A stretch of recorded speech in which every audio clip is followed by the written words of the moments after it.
For 30 years, I gave everything to my son. Every sleepless night, every dollar I earned, every dream I set aside. All I wanted was for Daniel to succeed, to be happy. Then, the day I announced my retirement, I saw the truth. His face twisted, not in joy, not in gratitude, but in contempt. "What do you mean you're retiring?" he scoffed, arms crossed. "What are you going to do, just sit around and be a burden?" A burden. After everything I had sacrificed, after every choice I made for him, that's all I was in his eyes. But Daniel didn't know something. He had no idea that while he saw me as disposable, someone else had seen my worth all along. Dr. Anderson, my longtime employer, my friend, had left me more than memories. He had left me a fortune, and standing there in that kitchen, watching my son glare at me like I was nothing, I made a decision. I wasn't going to ask for permission to exist. I was going to take back my life. And Daniel? Daniel was about to learn exactly who he had cast aside. I need you to understand how the fault lines formed long before my son's cruel farewell dinner.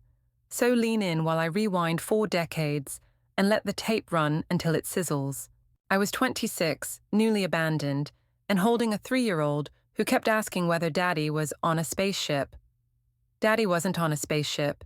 He was on a bus to Nevada with a blackjack dealer named Starla. Rent was due, diapers were low, and my emotional balance read overdraft. I marched into Beacon Biofarm, resume printed on resume paper I could barely afford, and introduced myself to the receptionist. She yawned, pointed me to a plastic chair, then forgot me for 3 hours. By closing time, everyone else had gone except Dr. August Penfield, the company's founder, a man whose tweed jacket smelled faintly of cedar and whose gaze could x-ray a lie. He spotted me clutching my folder like it contained a defibrillator. He asked what I was still doing there. I explained that HR never bothered to interview me.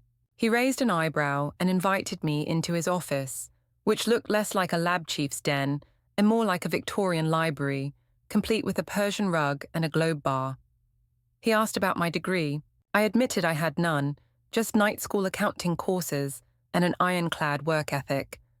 I half expected him to thank me for my time. Instead, he handed me a legal pad and dictated numbers for 20 minutes, vendor invoices, grant ledgers, tax line riddles, then told me to balance them while he stepped out for tea. I balanced them to the penny. When he returned, he glanced at the pad and announced that I started Monday at 8 a.m. 3 weeks later, when Penfield strode in before sunrise, face ashen, whispering that he needed a wire sent to Curacao now. He said the lab's viral vector shipment was stuck on a tarmac and could spoil within hours. I asked how much. He growled 12 million. My pulse jackhammered because the corporate bank account held only 9. Penfield's eyes glittered, equal parts panic and challenge, as he asked whether I could massage the shortfall until international funds cleared. I swallowed my scruples, phoned 3 suppliers, and negotiated payment holidays that freed exactly 3.2 million in the general ledger. By lunch the wire was gone, the shipment released, and Penfield's hand settled on my shoulder. He didn't thank me. He promoted me to executive aide, salary doubled, daycare paid. Over the next 35 years, our rhythms synchronized like a Swiss watch. Ethan grew. Beacon Biofarm exploded from a single sterile suite to a glass fortress peering over Boston Harbor. Inside that fortress, I mastered everything from CRISPR budgets to Cayman Islands nominee accounts. We built a silent language. When Penfield circled a date on his blotter, I booked him a seat on the red-eye and told Customs the equipment he carried was metallurgical prototypes because saying viral nanocapsids triggered far too many questions. When he threw his Mont Blanc onto my desk, a signal that he'd forgotten his wedding anniversary again, I sourced emerald earrings for Mrs. Penfield and forged a heartfelt note in handwriting that matched his. Ethan visited my office occasionally, eyes wide at the holographic models in the lobby. He'd tug my sleeve, begging to know what miracle drug Dr. P was inventing next. I told him we were chasing plagues back to their caves so mothers wouldn't have to bury children. He'd nod, then ask whether Dr. P owned the building outright. Even at 10, Ethan smelled money before morality. I ignored the omen. Dialogues shaped those decades. Stockholders demanded quarterly growth. I assured them clinical milestones would spark evaluation. Regulators asked about shell companies. I explained they safeguarded intellectual property against hostile nations. Meanwhile, in private, the years sprinted. Ethan graduated high school, and Penfield congratulated me, not my son, by gifting a trust fund seeded with blue-chip stock. I declined, saying maternal pride was payment enough. He insisted, saying, "Someday pride won't buy you a roof."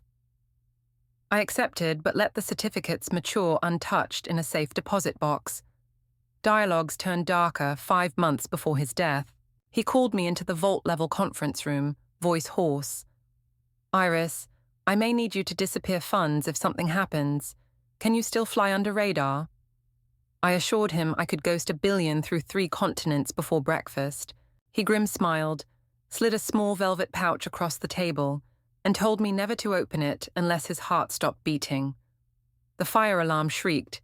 Sprinklers soaked $1 million spectrometers. While chaos reigned, I spotted a man leaving the BSL-3 wing wearing coveralls 2 sizes too small and sneakers, not the issued boots. He carried a hard case cooler. I chased him, heels skidding on wet tile, demanding ID. He hissed that I'd regret snooping and melted into the stairwell. Security footage later malfunctioned. Penfield's office was ransacked that same night. He phoned me at 2 a.m., voice a brittle whisper. "They know about Lazarus," he breathed. "If anything happens to me, protect the ledger. Do not trust corporate. Don't even trust Ethan." I balked, asking what my son had to do with any of it. Penfield wouldn't elaborate, only repeated, "Don't trust him." 72 hours later, Penfield was declared dead. Lab explosion, official report said. I viewed the body privately. My medical transcription years trained my eye. Powder burns on the shirt front, entry wound under the sternum. Explosions don't leave tidy holes. Someone shot him, then blew the autoclave to hide it. The reading of his will unveiled the last brick in my gilded wall. No heirs. Everything, cash, patents, real estate, and miscellaneous holdings, documented by Executive Aide Iris Hawthorne, passed to me. His lawyer, a meticulous man named Malcolm Rudd, handed me a flash drive and said it contained Penfield's after-death instructions. Dialogues echoed in my head as I drove home with the flash drive buzzing like a hornet in my purse. Penfield had once asked whether I believed in resurrection. I'd replied that I believed in compound interest. Both required faith during the quiet years. Now his fortune and his unfinished leverage over Project Lazarus had resurrected inside my bank account. That night, Ethan called, voice sugar-dipped. He said he'd heard about Penfield's tragic accident and asked whether I'd gotten anything out of the estate. I told him only that Dr. P had been generous with severance packages. Ethan chuckled and said generosity was a sign of weakness in business. I laughed along, masking the ache, realizing Penfield had been right. I couldn't trust my own flesh and blood with this truth. So I built a firewall, layered LLCs, nominee directors, a grandmotherly smile that deflected curiosity. I told Ethan I'd keep working until retirement felt safe, never hinting that safety already sat fat in offshore vaults. And that, dear viewer, is how a receptionist became a custodian of $42 million, a red diamond, and a secret formula that could topple governments, while her only child grew into a man who valued granite countertops over the woman who died on the inside to buy them. The stage was set. All it needed was a spark. Ethan's dining room dismissal would provide one soon enough, but in retrospect, the real ignition occurred the moment Penfield slipped that velvet pouch into my hand. The fuse just took a decade to burn where no one noticed, least of all the son who would one day call me useless.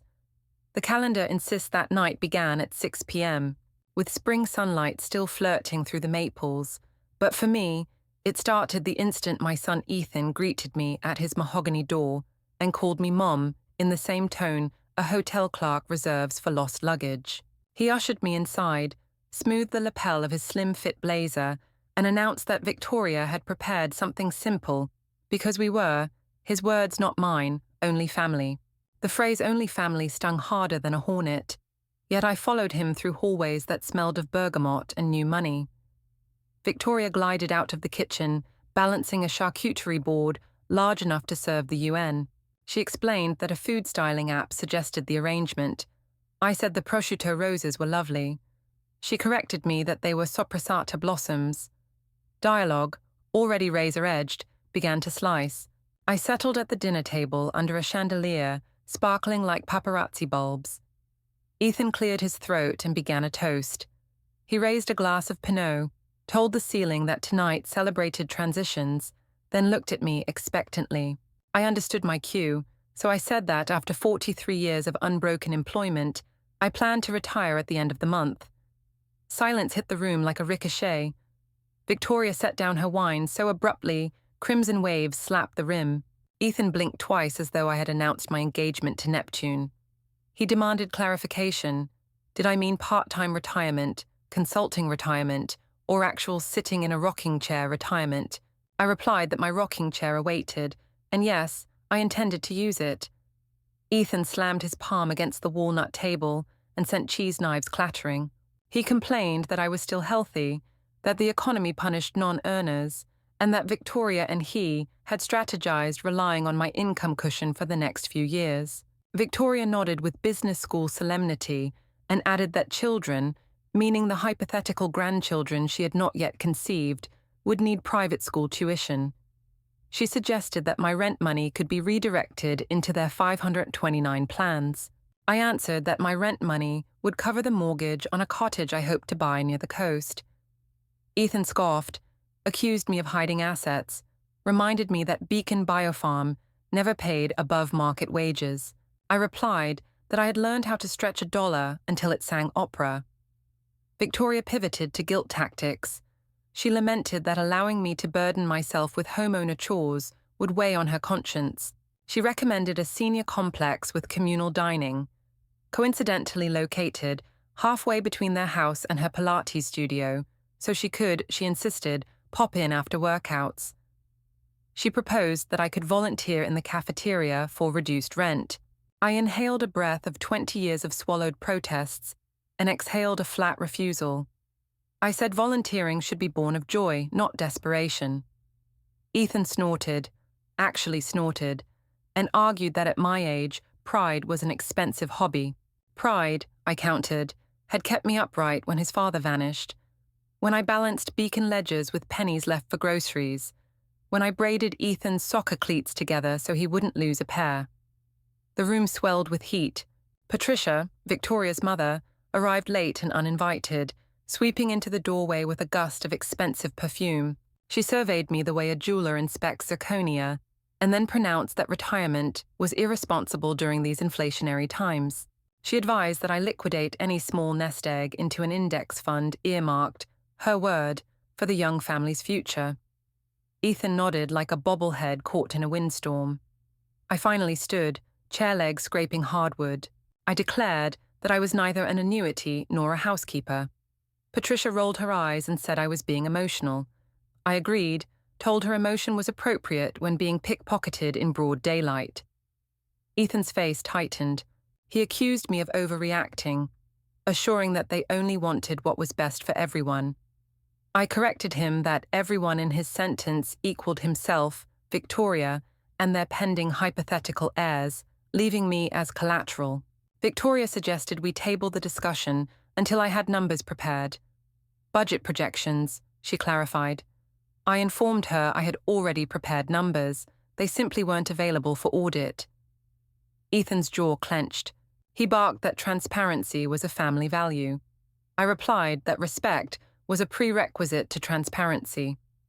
Patricia raised her manicured hand like a referee and declared, final decision, that I would move to the senior complex by July. She assumed authority as smoothly as slipping on silk gloves. That was the click of the last domino. I opened my purse, withdrew the envelope I had intended as a surprise gift, a down payment certificate for their dreamed-of vacation chalet, and tore it in half, then quarters. Paper snow drifted onto their designer rug. I stated calmly that I would no longer subsidize contempt. Victoria gasped that I was destroying my own generosity. Ethan demanded to know whether the certificate proved I had hidden wealth. I told him he had forfeited the right to that information. He growled that maybe a court could decide. I reminded him courts require evidence, not entitlement. I walked toward the door. Ethan followed, voice cracking between anger and pleading. He asked where I would go. I said somewhere with tides instead of ticking debt clocks. He warned that the world was dangerous for single women of limited means. I smiled and told him my means were no longer his concern, nor were they limited. Patricia whispered that children have a duty to care for aging parents, and parents who reject help invite their own loneliness. I thanked her for the prophecy, stepped onto the porch, and let their chandelier light burn holes in my back as I descended the steps. The night air felt electric, charged by severed expectations. I texted Malcolm Rudd 2 words, "Time's up."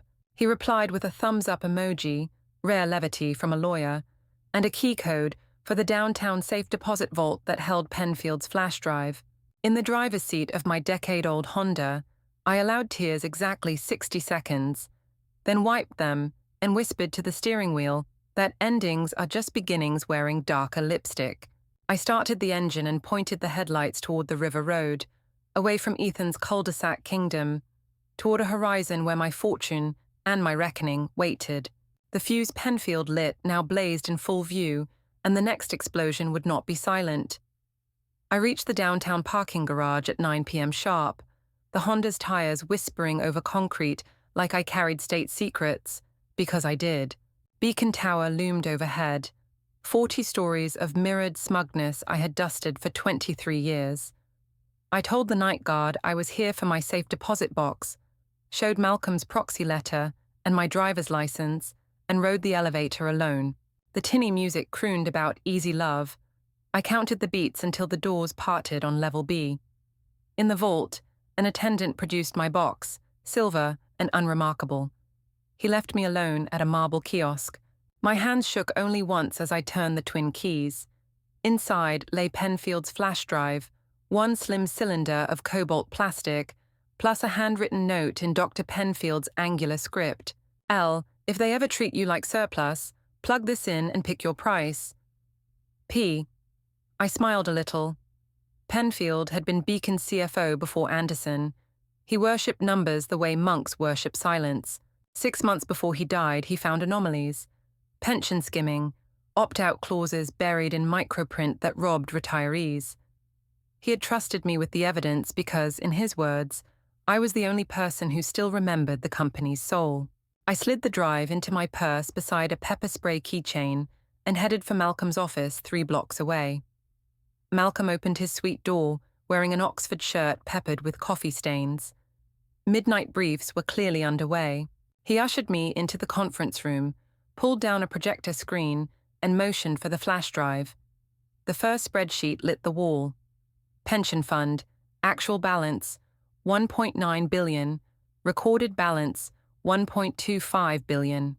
The missing 650 million sat in Cayman shell accounts under Beacon's CEO, Randall Coates, and 4 board members, including, to my molten disgust, Patricia Reynolds through her consultancy.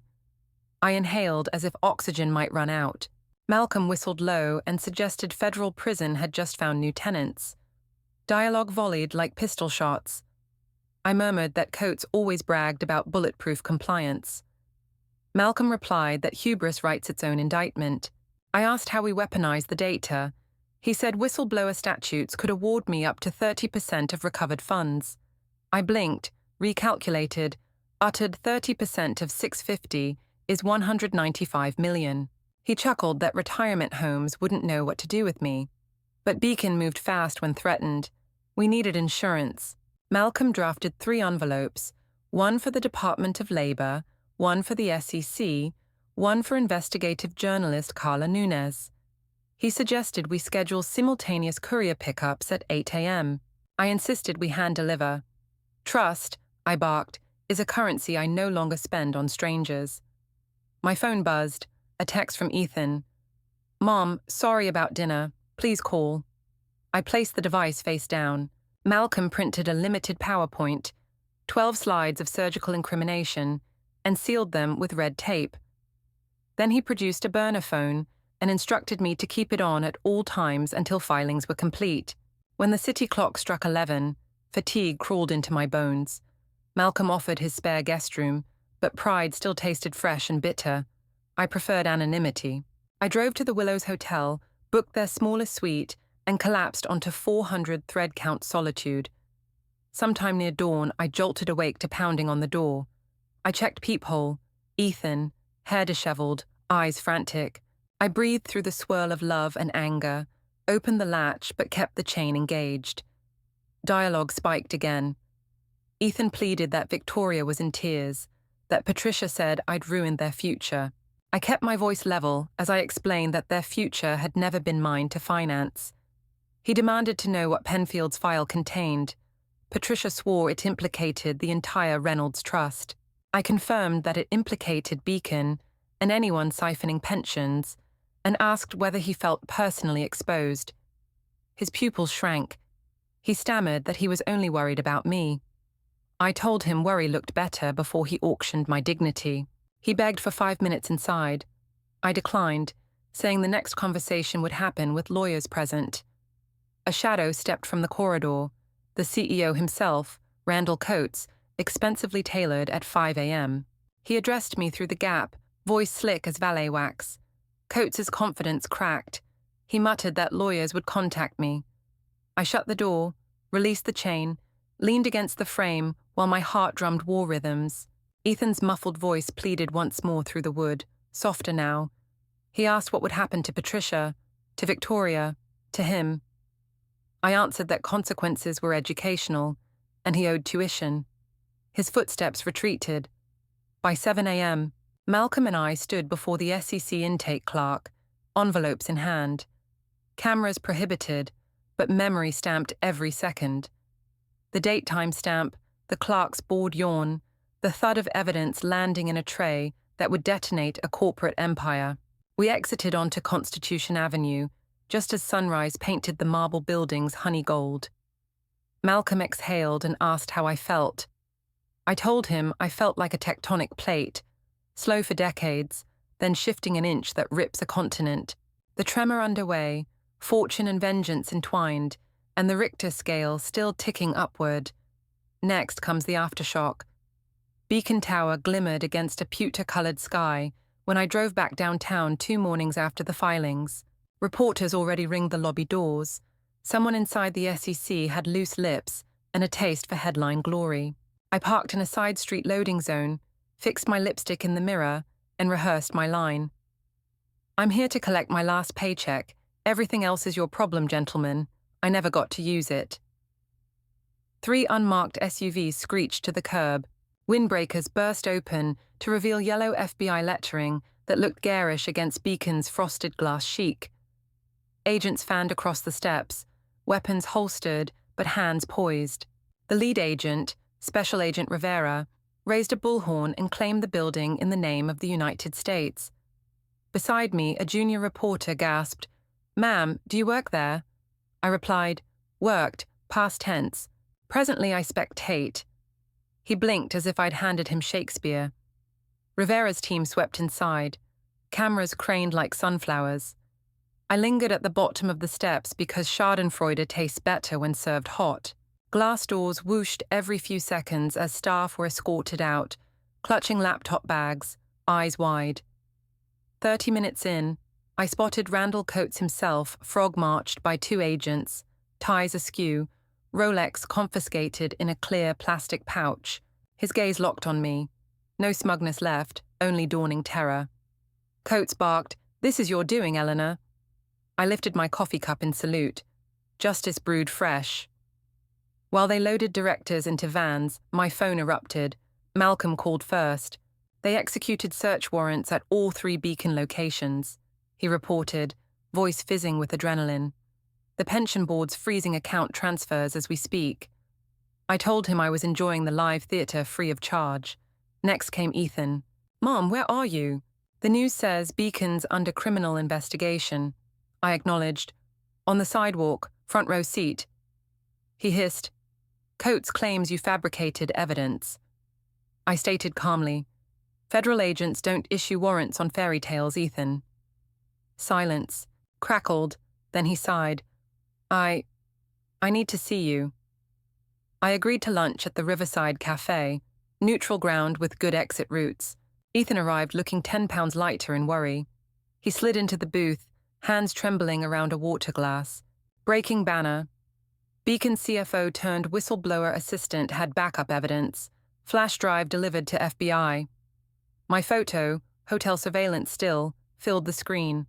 The caption read, Eleanor Johnson, 66, central to investigation. Every diner turned. Whispering rolled like wind through reeds. Ethan looked panicked.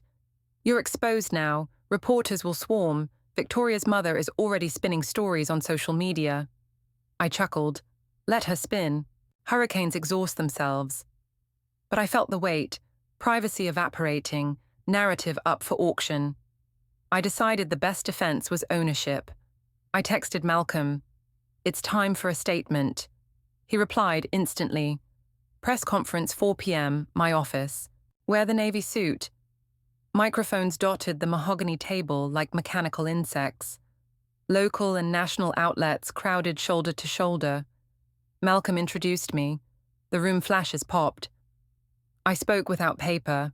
For 30 years, Beacon employees trusted their leaders with retirement security. Evidence delivered to federal authorities shows that trust was betrayed. I stand here not as a victim, but as a witness who refuses silence. AP reporter Allen asked, Did you receive financial compensation for whistleblowing?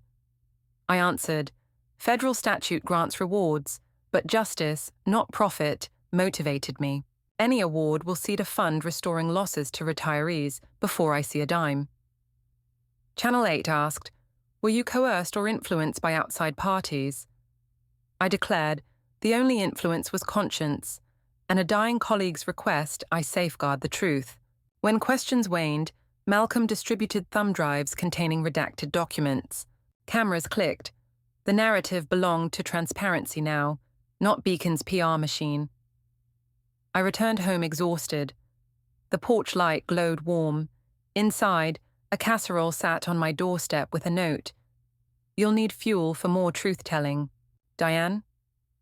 I smiled, slid it into the oven. Phone buzzed, unknown number. I answered. Patricia's voice sliced through. You vindictive hag. My firm is under audit because of your stunt. I replied, Actions have echoes, Patricia. Invest in earplugs. She shrieked legal threats until I hung up and blocked her number. Later, Ethan and Victoria FaceTimed. James babbled between them, oblivious to scandal. Ethan confessed, Mum, media camp outside our house. Victoria lost a client.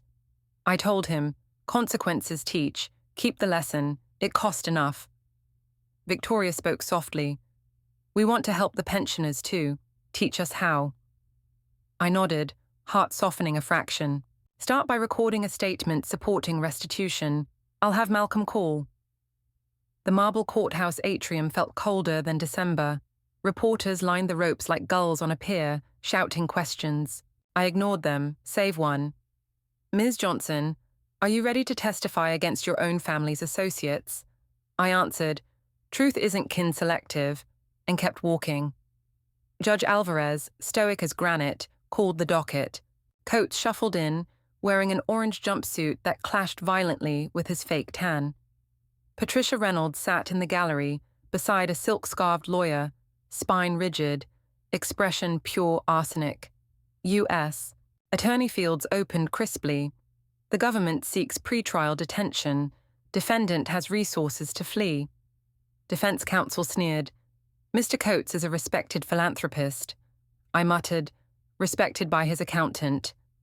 Fields introduced my whistleblower packet. The clerk projected spreadsheets onto a screen.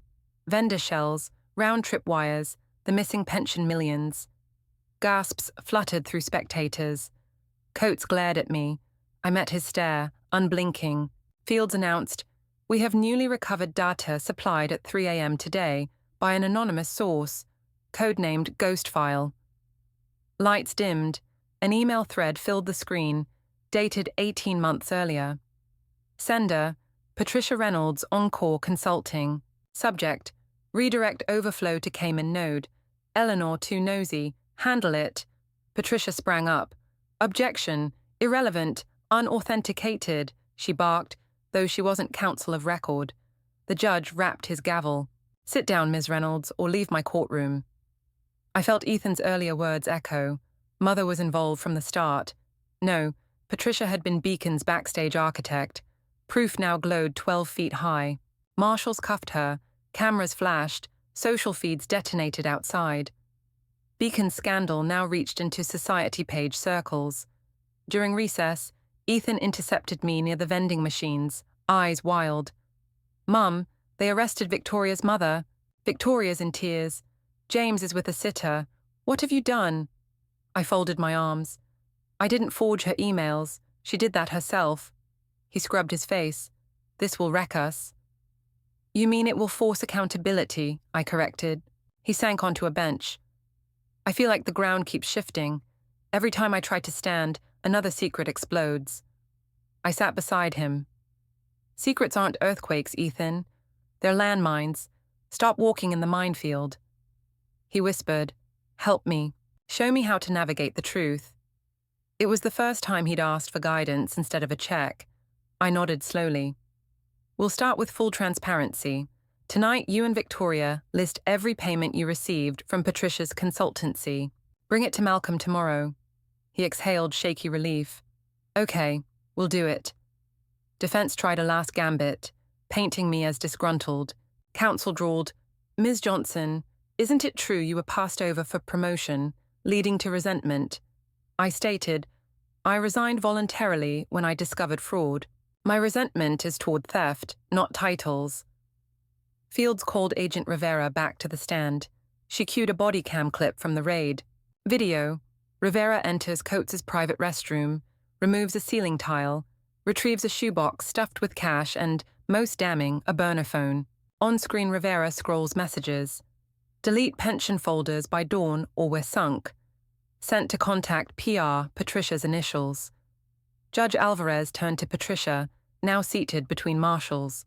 Ma'am, would you like to reconsider counsel? Her silence was answer enough. He banged the gavel. Detention granted, trial date expedited, court adjourned. Phone buzzed. Victoria. I answered. She spoke softly. Mother's arrest. It shatters everything I believed. Ethan says you'll help us cooperate. I confirmed. Tomorrow 9 a.m. Bring bank statements, be ready to testify. Her voice broke. Thank you for giving us a path back.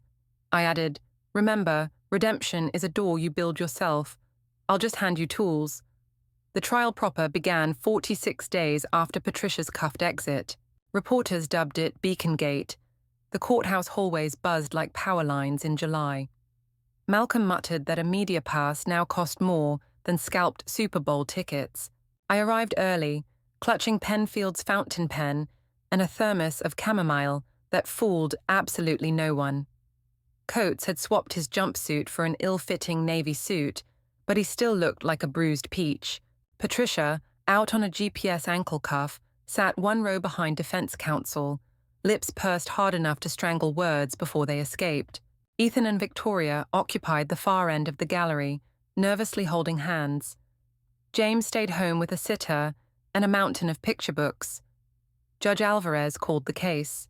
The prosecution opened with surgical calm, stitching timeline to bank record to email. Every slide felt like another shovel of earth on Beacon's coffin. But I sensed the jury wavering. Fraud numbers can glaze eyes faster than NyQuil. Fields announced, Your Honor, the government moves to play Exhibit 71, a video recovered from Dr. Anderson's encrypted archive 3 nights ago. Murmurs ricocheted. Lights dimmed, screen flickered. Dr. Anderson appeared, thin but clear-eyed, filming himself in his study 8 days before his heart attack. His voice filled the chamber. If you're watching this, I'm gone. I want it known Eleanor Johnson never asked me for a cent. I insisted. Because she was the soul of my practice, and because I fear those around her will someday treat her generosity as weakness. Whoever challenges my will, know this. You war against my deliberate intent. Gasps. Ajora wiped tears. Patricia's face drained to chalk. Coates slammed both fists on the table, earned himself a sharp rebuke from Alvarez.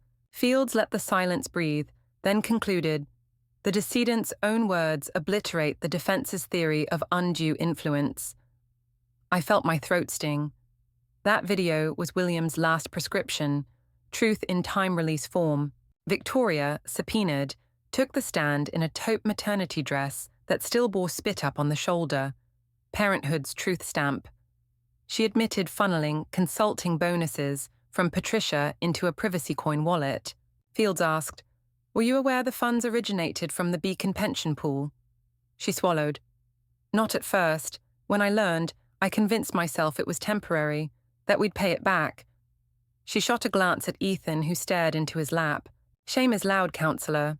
I wanted it to whisper." Defense tried to paint her testimony as self-serving. She answered every jab with calm remorse, and I saw the jury lean toward her humanness.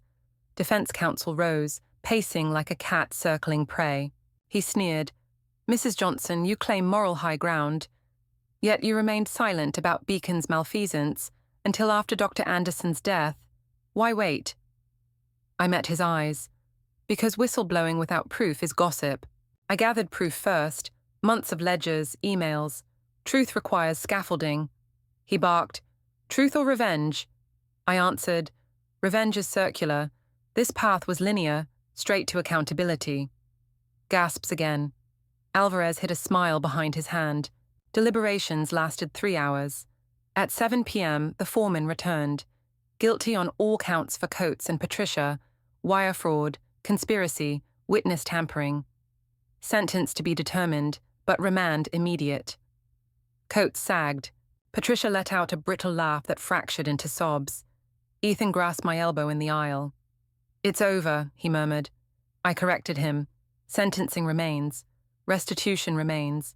But the era of pretending is over. Yes. Judge Alvarez ordered a mediation room.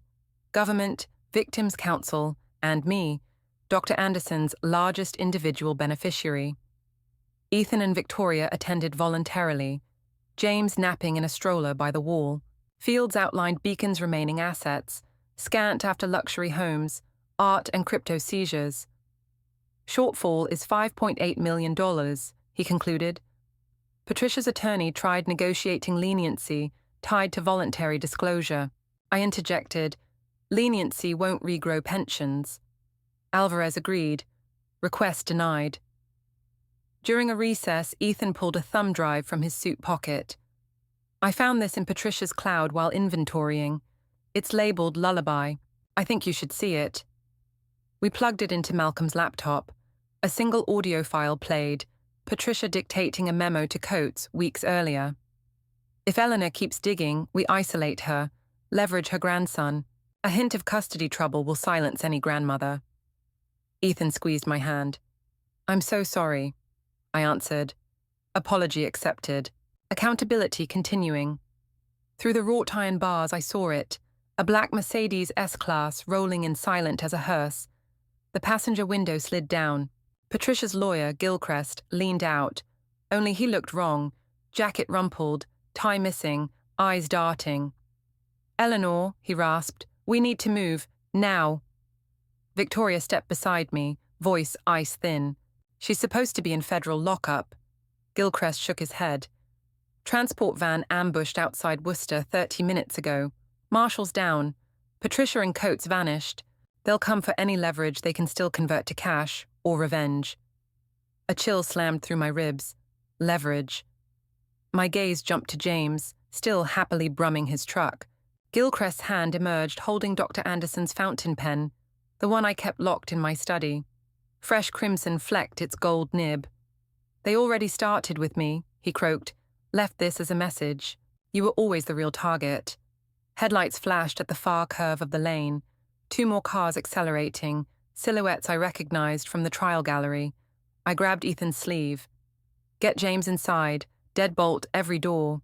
Basement safe room code is Anderson 01. He didn't argue. Adrenaline carved the fear off his face. He scooped the toddler, sprinted. Victoria pulled a compact 9mm from her diaper bag pocket. One of Patricia's Ladies' Day at the range parting gifts. She racked the slide with a snap that chased birds from the trees. "I'm done being polite," she muttered. Engines roared, gravel sprayed. The lead car rammed the gate. Iron shrieked, hinges burst. I stepped forward, soil still under my nails, heart pounding the old receptionist rhythm, phone ring, file ring. Only this time the calls were gunshots, and the files were lives. And I realized the trial was never the finish line. It was the fuse. Brakes screamed, doors flew open. Patricia stepped out first, ankle monitor cut, orange jumpsuit traded for beacon blue blazer, a pistol cradled like a treasured heirloom. Her gaze found mine across the lawn. "You took my freedom, Eleanor," she said, voice almost gentle over the distance. "So I'll take yours." Victoria raised her weapon. Gilchrist stumbled toward me, bleeding through his shirt. Sirens wailed far off but fading. Someone had jammed the police band. Time collapsed into a single bright thread. I felt the earth beneath my feet. New roots, wet soil, a sapling meant for tomorrow. Then the first muzzle flash split the evening, and everything surged forward.